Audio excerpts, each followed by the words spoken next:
Konflik yang melibatkan anggota UMKM dan pengusaha Sanjay kini memasuki babak baru dengan tensi yang semakin memanas. Setelah sebelumnya pihak UMKM melaporkan Sanjay ke Polda Metro Jaya atas dugaan kerugian yang dialami, respon Sanjay yang tetap tidak bergeming dan tidak menunjukkan itikat baik semakin memperkeruh situasi. Upaya mediasi yang diharapkan dapat menjadi jalan tengah pun seakan tertutup oleh sikapnya yang tidak kooperatif. Sikap Sanjay yang acuh ini tampaknya justru mendorong pihak kepolisian untuk mempercepat langkah dalam menangani kasus tersebut. Dalam beberapa pekan terakhir, pihak berwajib menunjukkan keseriusan mereka dengan memanggil sejumlah saksi untuk dimintai keterangan. Hingga saat ini tercatat sudah ada 10 saksi yang memberikan pernyataan terkait kasus tersebut. Lebih jauh lagi, hasil investigasi awal menunjukkan bahwa kerugian yang dialami oleh para anggota UMKM telah mencapai angka fantastis, yaitu lebih dari 2,5 miliar rupiah.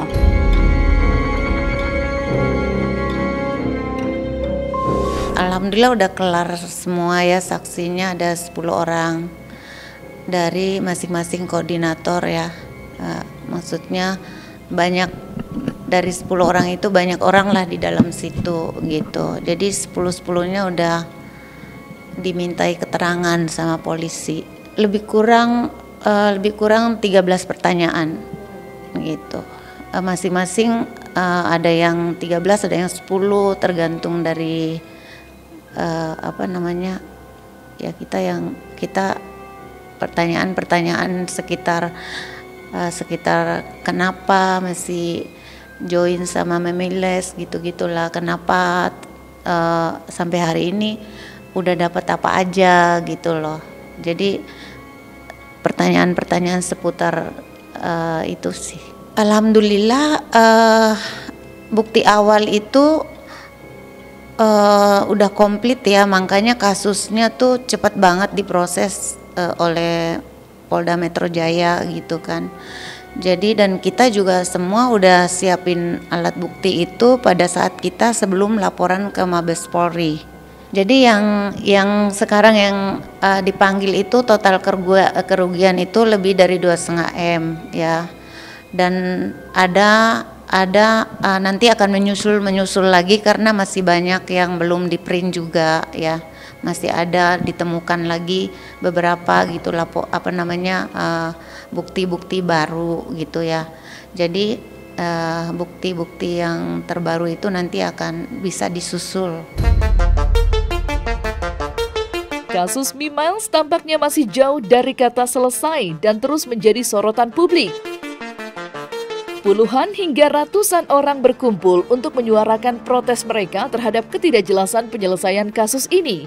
Aksi tersebut mencerminkan kekecewaan mendalam para anggota UMKM yang merasa dirugikan oleh sistem Mimiles yang diduga telah menyebabkan kerugian besar di pihak mereka. Namun meskipun aksi demonstrasi ini cukup mengundang perhatian, Sanjay tampaknya tetap tak bergeming. Sikapnya yang seolah tidak terpengaruh oleh gelombang protes semakin memantik emosi para korban yang merasa perjuangan mereka belum mendapat tanggapan yang layak. Merasa bahwa aksi pertama belum cukup memberikan tekanan, para anggota UMKM kini merencanakan aksi demonstrasi kedua. Langkah ini dipersiapkan lebih matang dengan koordinasi yang lebih terstruktur bersama pihak kepolisian untuk memastikan kelancaran dan keamanan aksi tersebut. Kemarin saya udah minta surat izin dari kepolisian untuk melakukan demo yang kedua kalinya dengan menggandeng salah satu LSM juga, yaitu Mabes Japri ya, karena banyak dari anggota UMKM ini pada ketakutan karena diancam kalau demo itu akan dilaporin. Jadi kalau menurut saya teman-teman jangan takut ya, karena hak kita sebagai warga negara itu dijamin oleh undang-undang ya. Jadi nggak perlu takut ya, demo itu adalah hak kita sebagai warga negara di mana kita bisa melakukan aksi damai untuk menuntut hak-hak kita yang diatur oleh undang-undang. Jadi nggak perlu takut, baik itu ancaman dari para kaki tangannya Sanjay, seperti saya mendapatkan teror-teror dari namanya Rita, dikirimin foto kemarin Andi, Rita dan beberapa UMKM gitu ya, dan ngetawain saya. Itu saya nggak peduli sama sekali sih dengan segala macam ancaman ataupun teror-teror, itu nggak peduli ya, karena saya merasa saya adalah korban yang sesungguhnya. Karena kami kemarin sempat demo ya, jadi Pak Kamal Taracan Marchandani ini menyebarkan ancaman-ancaman gitu menyangkut demo yang kemarin. Terus ada juga teror-teror telepon. Terus kemarin ini kami dikirim-kirimin berita-berita yang Kamal Taracan Marchandani ini ada membuka bisnis baru lagi dan dikirim-kirimin bagi-bagi hadiah seperti itu. Dan kami tuh diteror-teror dengan kalimat-kalimat voice note yang membuat kami tuh kayak merasa gimana ya, terganggu sih. Tapi bukan berarti kami terganggu dengan hal itu kami mundur atau kami tidak terus melakukan hal yang sesuai dengan apa yang telah kami rencanakan. Jadi nggak membuat kami ragu ya untuk melaporkan Mr. Sanjay. Jadi di voice note-nya itu ada kata-kata gitu loh, kata-kata yang mengarah kepada saya itu melakukan sesuatu hal yang salah menurut mereka gitu loh. Dan saya melakukan demo itu adalah sesuatu yang melanggar hukum gitu, dan itu disebarkan kepada grup-grup dan bahkan dijapri ke para UMKM, anggota UMKM.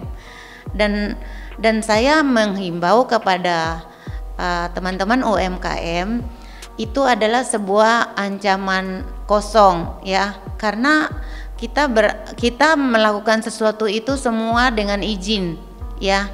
Saya demo itu minta izin dulu dengan pihak kepolisian dan itu diberikan izin. Bahkan dari pihak kepolisian itu memberikan saran-saran kepada saya kapan demo dilakukan, itu bahkan dikasih saran gitu loh ya. Jadi menurut saya undang-undang menjamin sih berpendapat di muka umum itu, memberikan pendapat di muka umum itu dijamin oleh undang-undang. Jadi nggak usah takut dengan segala macam ancaman itu. Tetap dengan permintaan kami, yakni Pak Sanjay, secara hukum Anda tetap akan menjalankannya. Dan juga yang kedua, kembalikan hak-hak UMKM. Itu permohonan kami. Kami selalu siap dari awal ketika kami menandatangani surat kuasa, kami sudah siap lahir dan batin. Karena itu adalah sebuah kewajiban yang harus kami jalankan. Ya, kami tidak akan pernah takut dengan siapapun kecuali dengan Tuhan. Selama ada kebenaran, ya, kami tetap akan menjunjung tinggi walaupun itu langit runtuh. Ya, apalagi terkait dengan masalah ini jelas dalam sebuah dugaan kami dan telah kami laporkan Pak Sanjay dan berapa undang-undang ya, ada penipuan dan penggelapan ketenagakerjaan, TPPU dan juga yang lain-lain.